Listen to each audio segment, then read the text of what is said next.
I'm going to introduce my own speech now and tell you that I'm in the Professional Speaker's Manual. I've decided to repeat my first Professional Speaker's speech because I didn't think my first speech met the criteria. I did it without my manual, finding bits and pieces of it on the web for how I was supposed to give it.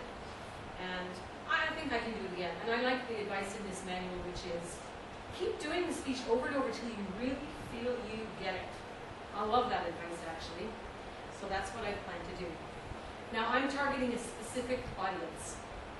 So you need to pretend to be these people for my sake. I'm giving a keynote address to doctors. And all of these doctors, I'm assuming, are fluent in English. Okay? Those are my two assumptions about the group. They're coming for a conference on communication. That's my target.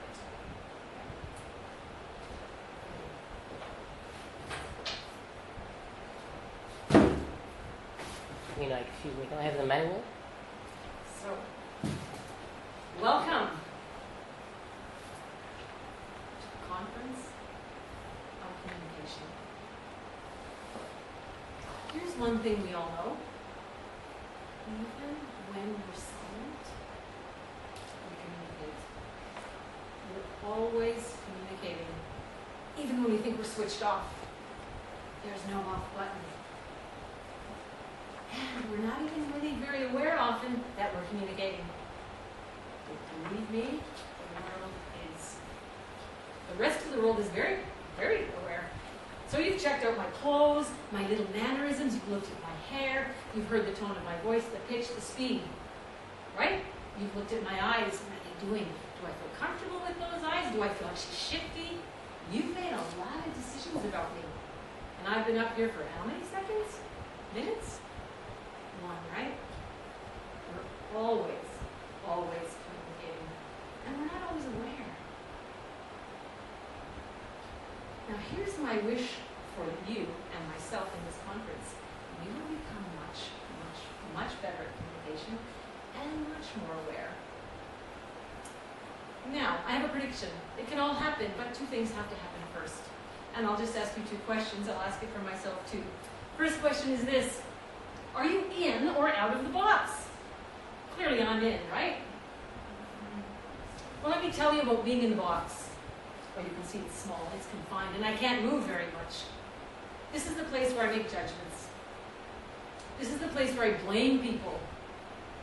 This is the place where I feel superior. And this is the place where I'm always right. Always right. I know everything in this box. Let me tell you, it's a drag. So I'm going to step out. It's the place of ideas. And the place of learning.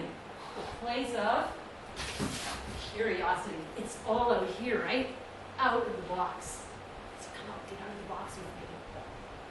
The second thing that will make a prediction about this conference and you and how you get along, and even the rest of your life, is such a simple question. Did you bring your mirror? Okay, I brought mine. I brought my mirror. I bring a mirror with me everywhere. Even when I don't have it, the paradox is, it's with me. I always try to bring a mirror. That's my self-awareness, isn't it? It's my paying attention.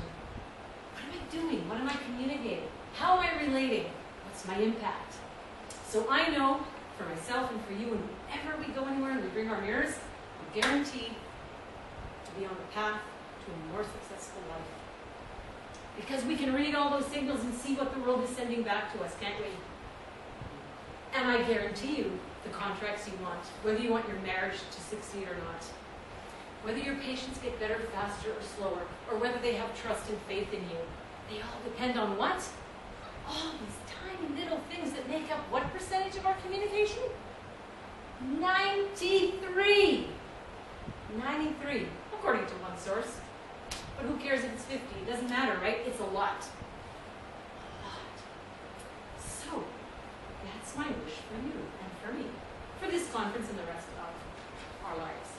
We get out of the box, we learn a lot, we get out our mirrors, we learn a lot, and we keep on going for the rest of our lives. Let me tell you a story about a man who knows a lot about the box. He knows a lot about mirrors. Welcome. Sort of. And he didn't even know any of this stuff, but man, his story is so instructive about communication and 3 really important principles about communication and learning in general, which impact the success of your life, your working life, your family life, all parts of your life. Here's the story, and it's true. So there was a doctor named Dr. Semmelweis. He was Austrian, and he worked in the Vienna something hospital. And he was a conscientious doctor. You know, he really wanted to make a difference. He worked hard. He worked on the maternity ward at his hospital. And wow, he did make a difference. Except there was only one problem. It wasn't the difference he wanted to make. You see, he went around killing people. He killed a lot of women. They came in to give birth, and you know what happened? Their chances of dying were 1 in 10.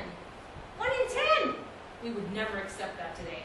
So women, instead of coming to this hospital, begged and pleaded to go to a different ward where the mortality rate was better. Not great, better. Or they had their babies in the street because they really didn't want to face that 10% chance of dying when they're bringing new life into the world. Well, Dr. Semmelweis went away on a trip once, quite a long one. Something very interesting happened when he went away on this trip. The mortality rate fell, so more women survived, and it was a big difference. So when he came back, he realized, right? He pays attention, this guy, and he wasn't afraid to get curious about it. So he got thinking about this, and he started thinking about his other job, which is doing autopsies, working on dead bodies. They didn't know anything about germs then. That's okay, he's a smart guy. He made up his own theory. There must be little particles, he said, and I think that I'm transferring them from the dead bodies to the pregnant women, the women about to give birth. So he said everybody's got to wash their hands in lime and chlorine, and wash they did, and guess what happened to the mortality rate? It fell a lot. It fell to 1 in 100. We would never accept that today, but a 10 times improvement? Great, let's celebrate, right? Let's celebrate. So what are the principles from that story that relate to communication, to successful living, to everything that's worthwhile and fulfilling in our lives? Well, there are 3 things. First one is, it all starts with self-awareness. It all starts with self-awareness. That's this, the mirror. He was not going around shining at everyone else saying, it's your fault, I think it must be you, Mahmoud. He could have done that, except that then he would have been in the box, doing this, right? Instead he said, I wonder what could really be the problem, and maybe I'm part of that. And that's how he was able to come up with his role in that. Not a blameful way, just, okay, let's fix this. He wants to be a good doctor, right? He wants to have a positive impact in the world, and I know you as doctors want that too. That's probably a huge motivating factor in your decision to be a doctor and to come to this conference. It's to make a big difference in the world. The second key principle will be this, besides self-awareness, is he paid attention, or we can pay attention to the invisible things. There's a lot that happens in communication that's invisible, and it has a huge impact. Same as in the story with Dr. Semmelweis. He couldn't see germs, he didn't even know they existed. No problem, he made a huge difference anyway. Same thing for communication.